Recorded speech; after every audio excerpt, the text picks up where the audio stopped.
ಗಿಡಮೂಲಿಕೆ ಕಾರ್ಯಕ್ರಮಕ್ಕೆ ತಮಗೆಲ್ಲರಿಗೂ ಸ್ವಾಗತ. ನಾನು ಇವತ್ತು ಹೇಳ್ಕೊಡ್ತಾ ಇರುವಂಥ ಈ ಗಿಡಮೂಲಿಕೆ ಎಲ್ಲರ ಅಡುಗೆಯ ಮನೆಯಲ್ಲಿ ಒಂದು ಅವಿಭಾಜ್ಯ ಅಂಗ. ಇದು ನಿಮ್ಮ ಅಡಿಗೆಗೆ ಬಣ್ಣವನ್ನು ಕೊಡುತ್ತೆ ಹಾಗೂ ವಿಶಿಷ್ಟವಾದಂತಹ ಸ್ವಾದವನ್ನು ಕೊಡುತ್ತೆ. ಮನೆಯಲ್ಲಿ ತರಕಾರಿ ಹೆಚ್ಚುವಾಗ ಯಾರಾದರೂ ಕೈ ಕೊಯ್ಕೊಂಡ್ರೆ ಮೊದಲನೇದಾಗಿ ಇದೇ ಗಿಡಮೂಲಿಕೆಯನ್ನು ನಾವು ಉಪಯೋಗ ಮಾಡಿ ಗಾಯಕ್ಕೆ ಹಚ್ತೀವಿ. ಹಾಗಾದರೆ ಯಾವುದಪ್ಪ ಅಂತ ನಿಮ್ಗೆ ಈಗಾಗಲೇ ಗೊತ್ತಾಗಿರ್ಬೋದೇನೋ.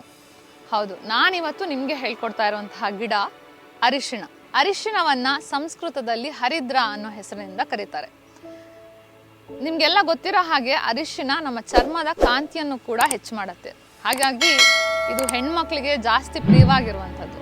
ಅದೇ ಕಾರಣಕ್ಕೆ ಇದನ್ನ ಯೋಷಿತ್ ಪ್ರಿಯ ಅನ್ನೋ ಹೆಸರಿನಿಂದ ಕೂಡ ಕರೀತಾರೆ. ಇದು ನಿಮ್ಮ ಬಟ್ಟೆಗೆ ಅಂಟ್ಕೊಂಡ್ರೆ ಅಥವಾ ಚರ್ಮಕ್ಕೆ ಅಂಟ್ಕೊಂಡ್ರೆ ಅರಿಶಿಣದ ಬಣ್ಣವನ್ನ ಬಿಡುತ್ತೆ ಅಲ್ವಾ. ಹಾಗಾಗಿ ಇದಕ್ಕೆ ರಂಜನಿ ಅನ್ನೋ ಹೆಸರು ಕೂಡ ಇದೆ. ಇದು ಹಲವಾರು ವಿಷಗಳಲ್ಲಿ ಪ್ರತಿವಿಷವಾಗಿ ಕೆಲಸ ಮಾಡುತ್ತೆ. ಯಾವುದಾದ್ರೂ ಕೀಟ ನಮಗೆ ಕಚ್ಚಿದಾಗ ಅದರಲ್ಲೂ ಕೂಡ ನಾವು ಇದನ್ನ ಬಾಹ್ಯವಾಗಿ ಉಪಯೋಗ ಮಾಡ್ತೀವಿ. ಅದೇ ಕಾರಣಕ್ಕೆ ಇದಕ್ಕೆ ವಿಷಘ್ನಿ ಅನ್ನೋ ಹೆಸರು ಕೂಡ ಸಂಸ್ಕೃತದಲ್ಲಿ ಇದೆ. ಇದನ್ನ ಕನ್ನಡದಲ್ಲಿ ನಮ್ಗೆಲ್ಲರಿಗೂ ಗೊತ್ತಿರೋ ಹಾಗೆ ಅರಿಶಿಣ ಅಂತ ಹೇಳಿ ಕರೆದ್ರೆ, ಮಲಯಾಳಂ ಮತ್ತು ತಮಿಳಿನಲ್ಲಿ ಮಂಜಲ್ ಅನ್ನೋ ಹೆಸರಿನಿಂದ ಕರೀತಾರೆ. ಹಾಗೆ ತೆಲುಗಿನಲ್ಲಿ ಪಸುಪು ಅನ್ನೋ ಹೆಸರಿನಿಂದ ನಾವು ಅರಿಶಿಣವನ್ನ ಕರಿತೀವಿ. ಈ ಅರಿಶಿಣದ ವೈಜ್ಞಾನಿಕ ಹೆಸರು ಕರ್ಕುಮಾ ಲಾಂಗ ಅಂತ. ಇದು ಜಿಂಜಿಬರೇಸಿ ಅನ್ನುವಂತಹ ಕುಲಕ್ಕೆ ಸೇರಿರುವಂಥದ್ದು. ಅರಿಶಿಣ, ಶುಂಠಿ ಹಾಗೆ ಏಲಕ್ಕಿ ಈ ಎಲ್ಲ ಸಸ್ಯಗಳು ಕೂಡ ಜಿಂಜಿಬರೇಸಿ ಅನ್ನುವಂತಹ ಕುಲಕ್ಕೆ ಸೇರಿದಂತಹ ಸಸ್ಯಗಳಾಗಿದೆ. ಈ ಅರಿಶಿಣ ನೋಡಕ್ಕೆ ಹೇಗಿರುತ್ತೆ ಅಂತ ನೋಡೋಣ. ಇದು ಸಾಮಾನ್ಯವಾಗಿ 4 ಅಡಿಗಳಷ್ಟು ಎತ್ತರದಲ್ಲಿ ಬೆಳೆಯುವಂತಹ ಸಸ್ಯ.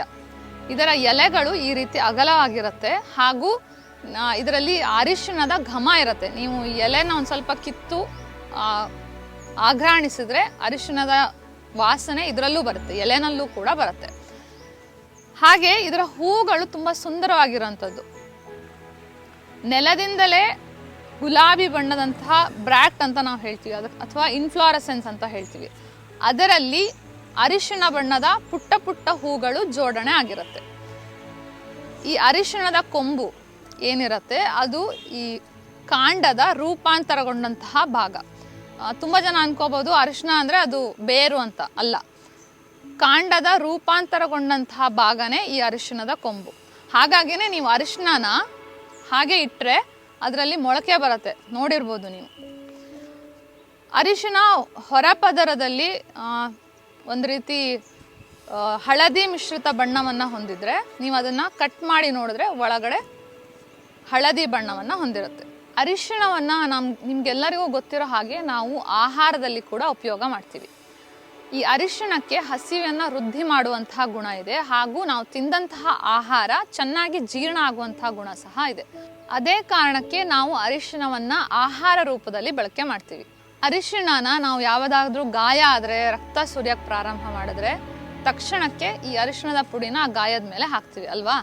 ಯಾಕೆ ಅಂದರೆ ಅರಿಶಿಣಕ್ಕೆ ರಕ್ತಸ್ರಾವವನ್ನು ತಡೆಗಟ್ಟುವಂತಹ ಗುಣ ಇದೆ ಹಾಗೂ ನಮ್ಗಾಗಿರುವಂತಹ ಗಾಯ ಬೇಗ ಗುಣಮುಖ ಆಗೋದಕ್ಕೂ ಸಹ ಅರಿಶಿಣ ಸಹಾಯ ಮಾಡುತ್ತೆ.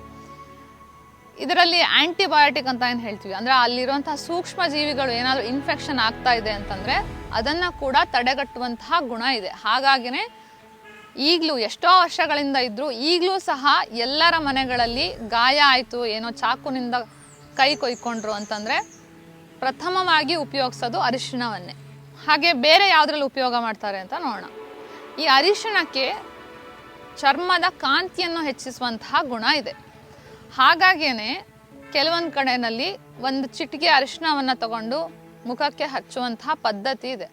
ಆದರೆ ನೀವು ಒಂದು ವಿಷಯನ ಗಮನ ಇಟ್ಕೋಬೇಕು. ಏನಂತಂದರೆ, ನಾನು ಆಗಲೇ ಹೇಳಿದ ಹಾಗೆ ಅರಿಶಿಣ ಸ್ವಲ್ಪ ಉಷ್ಣ ಗುಣವನ್ನು ಹೊಂದಿರುವಂಥದ್ದು. ಹಾಗೆ ಇದು ರೂಕ್ಷ, ಅಂದರೆ ತ್ವಚೆಯನ್ನು ಒಣಗಿಸತ್ತೆ. ಆಲ್ರೆಡಿ ಯಾರಿಗಾದ್ರೂ ಒಣ ತ್ವಚೆ ಇದ್ದರೆ ಅವರು ಜಾಸ್ತಿ ಪ್ರಮಾಣದಲ್ಲಿ ಏನಾದರೂ ಅರಿಶಿಣವನ್ನು ಹಚ್ಚಿದ್ರೆ ಅವರಿಗೆ ಮುಖದಲ್ಲಿ ಏನಾದರೂ ಗುಳ್ಳೆಗಳಾಗುವಂತಹ ಸಾಧ್ಯತೆಗಳಿರುತ್ತೆ. ಹಾಗಾಗಿನೇ ನೀವು ಅರಿಶಿಣವನ್ನು ಮುಖಕ್ಕೆ ಹಚ್ತಾ ಇದ್ದೀರಾ ಅಂತಂದರೆ ನಿಮ್ಮ ತ್ವಚೆಗೆ ಅದು ಸೂಕ್ತನಾ ಅಥವಾ ಅದ್ರ ಜೊತೆಗೆ ಬೇರೆ ಯಾವುದನ್ನಾದರೂ ನೀವು ಮಿಶ್ರಣ ಮಾಡಿ ಹಚ್ಚಬೇಕಾ ಅಂತ ಪರಿಶೀಲಿಸಿ ಅಥವಾ ಯಾವುದಾದ್ರೂ ವೈದ್ಯರ ಬಳಿ ಸಲಹೆಯನ್ನು ಪಡೆದು ಆಮೇಲೆ ನೀವು ಅರಿಶಿಣವನ್ನು ಹಚ್ಚಬಹುದು. ಹಾಗೆ ಆಯುರ್ವೇದದಲ್ಲಿ ಪ್ರಮೇಹದಲ್ಲಿ ಈ ಅರಿಶಿಣ ಮತ್ತು ನೆಲ್ಲಿಕಾಯಿ, ನಿಮ್ಗೆಲ್ಲರಿಗೂ ಬೆಟ್ಟದ ನೆಲ್ಲಿಕಾಯಿ ಗೊತ್ತಿರುತ್ತಲ್ವಾ, ಅರಿಶಿಣ ಹಾಗೂ ಬೆಟ್ಟದ ನೆಲ್ಲಿಕಾಯಿಯ ಆ ಪುಡಿಯ ಮಿಶ್ರಣವನ್ನು ಹೇಳಿದ್ದಾರೆ. ಅದನ್ನು ಶ್ರೇಷ್ಠ ಔಷಧಿ ಅಂತ ಹೇಳಿದ್ದಾರೆ. ಹಾಗಾಗಿ ಇವೆರಡರ ಮಿಶ್ರಣ ಪ್ರಮೇಹದಲ್ಲಿ ಅತ್ಯಂತ ಪರಿಣಾಮಕಾರಿಯಾಗಿ ಕೆಲಸ ಮಾಡುತ್ತೆ.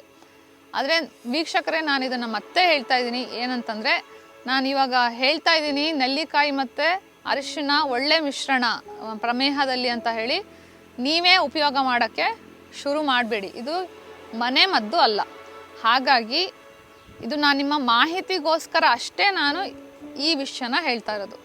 ಇದು ಏನಾದರೂ ನೀವು ತಗೊಳ್ಬೇಕು ಪ್ರಮೇಹದಲ್ಲಿ ಅಥವಾ ಡಯಾಬಿಟಿಸ್ನಲ್ಲಿ ತಗೋಬೇಕು ಅಂದರೆ ವೈದ್ಯರ ಸಲಹೆ ಅತ್ಯಗತ್ಯ. ಅರಿಶಿಣವನ್ನು ನಾವು ಶ್ವಾಸಕೋಶಕ್ಕೆ ಸಂಬಂಧಿಸಿದಂತಹ ಬೇರೆ ಬೇರೆ ರೀತಿಯ ರೋಗಗಳಲ್ಲಿ ಕೂಡ ಉಪಯೋಗ ಮಾಡ್ತೇವೆ.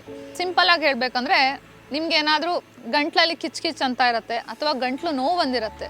ಈಗಲೂ ನಿಮ್ಮ ಮನೇಲಿ ನಿಮ್ಮ ಅಮ್ಮ ಕೊಡೋದು ಈ ಅರಿಶಿಣನ ಒಂದು ಸ್ವಲ್ಪ ತುಪ್ಪದಲ್ಲಿ ಹುರಿದು ಬಿಸಿ ಹಾಲಿಗೆ ಹಾಕಿ ಆ ಅರಿಶಿಣದ ಹಾಲನ್ನ ಕೊಡ್ತಾರೆ.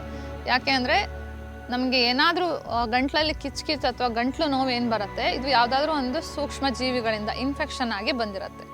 ಅರಿಶಿಣ ಇದರಲ್ಲಿ ಅತ್ಯಂತ ಪರಿಣಾಮಕಾರಿಯಾಗಿ ಕೆಲಸ ಮಾಡೋದ್ರಿಂದ ಪ್ರಥಮವಾಗಿ ಎಲ್ಲರ ಮನೆಯಲ್ಲೂ ಈ ಅರಿಶಿಣದ ಹಾಲನ್ನು ಕೊಡೋ ಪದ್ಧತಿ ಈಗಲೂ ಕೂಡ ಇದೆ. ಹಾಗೆ ನಿಮಗೆ ಅಲರ್ಜಿಕ್ ರೈನೈಟಿಸ್ ಅಂತಾರಲ್ಲ, ಅಂದರೆ ಏನಾದರೂ ಧೂಳಿನಿಂದ ಅಲರ್ಜಿ ಆಗಿ ಅಥವಾ ಯಾವುದಾದ್ರೂ ಪೋಲನ್ಸಿಂದ ಅಲರ್ಜಿ ಆಗಿ ಕೆಲವರಿಗೆ ಮೂಗಲ್ಲಿ ಸುರಿಯೋಕ್ಕೆ ಪ್ರಾರಂಭ ಮಾಡುತ್ತೆ.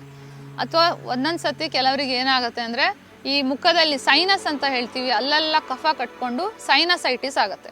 ಆವಾಗ ತಲೆ ಭಾರ ಅಥವಾ ನಿಮಗೆ ನೋವು ತಲೆನಲ್ಲಿ ಅಥವಾ ಇಡೀ ಮುಖದಲ್ಲಿ ನೋವು, ಈ ರೀತಿಯೆಲ್ಲ ತೊಂದರೆಗಳು ಉಂಟಾಗುತ್ತೆ. ಆಗ ಏನು ಮಾಡಬೇಕು ಅಂದರೆ ಈ ಅರಿಶಿಣವನ್ನು ಬಿಳಿ ಬಣ್ಣದ ಒಂದು ಕಾಟನ್ ಕ್ಲಾತ್ ಮೇಲೆ ಹರಡಿ, ಸ್ವಲ್ಪನೇ ಅರಿಶಿಣವನ್ನು ಹರಡಿ ಅದನ್ನು ನೀವು ರೋಲ್ ಮಾಡಬೇಕು. ರೋಲ್ ಮಾಡಿ ನಂತರ ಅದನ್ನು ತುಪ್ಪದಲ್ಲಿ ಅದ್ದಿ ತೆಗೆದು ಸಣ್ಣ ಸಣ್ಣ ಪೀಸ್ಗಳಾಗಿ ಕಟ್ ಮಾಡಿ, ನಿಮ್ಗೆ ಯಾವಾಗಲಾದರೂ ಈ ಥರ ಸಮಸ್ಯೆ ಆದಾಗ ಅದನ್ನು ನೀವು ತುಪ್ಪದ ದೀಪದಲ್ಲಿ ಅಥವಾ ದೀಪದಲ್ಲಿ ಉರಿಸಿದ್ರೆ ಅದರಿಂದ ಏನು ಹೊಗೆ ಬರುತ್ತಲ್ವಾ, ಅದನ್ನು ಸೇವನೆ ಮಾಡೋದ್ರಿಂದ ಈ ಥರ ಕಫ ಕಟ್ಕೊಂಡಿರೋದು ಆಚೆ ಬರುತ್ತೆ. ಮತ್ತು ನಿಮಗೆ ಅಲರ್ಜಿಕ್ ರೈನೈಟಿಸಿಂದ ಏನು ತೊಂದರೆ ಆಗ್ತಾ ಇರುತ್ತೆ ಅದರಿಂದನೂ ಸ್ವಲ್ಪ ತಾತ್ಕಾಲಿಕವಾಗಿ ಉಪಶಮನ ಆಗುತ್ತೆ. ನಾನಿವಾಗ ಹೇಳ್ತಾ ಇರೋದೆಲ್ಲ ತಾತ್ಕಾಲಿಕ ಉಪಶಮನಕ್ಕಾಗಿ. ಅದಕ್ಕೆ ಶಾಶ್ವತ ಪರಿಹಾರ ಬೇಕು. ಕೆಲವರಿಗೆ ಯಾವಾಗಲೂ ಅಲರ್ಜಿ ಆಗ್ತಾ ಇರುತ್ತೆ, ಅದಕ್ಕೆ ಚಿಕಿತ್ಸೆ ಬೇರೆನೇ ಇರುತ್ತೆ. ಈ ಅರಿಶಿಣವನ್ನು ಉಪಯೋಗ ಮಾಡ್ಕೊಳ್ಳೋದು ಆ ತಕ್ಷಣಕ್ಕೆ ಸ್ವಲ್ಪ ಮಟ್ಟಿಗೆ ಶಮನ ಆಗೋದಕ್ಕೆ ಏನು ಮಾಡಬೇಕು ಅದನ್ನು ಈ ರೀತಿ ಮಾಡಬಹುದು.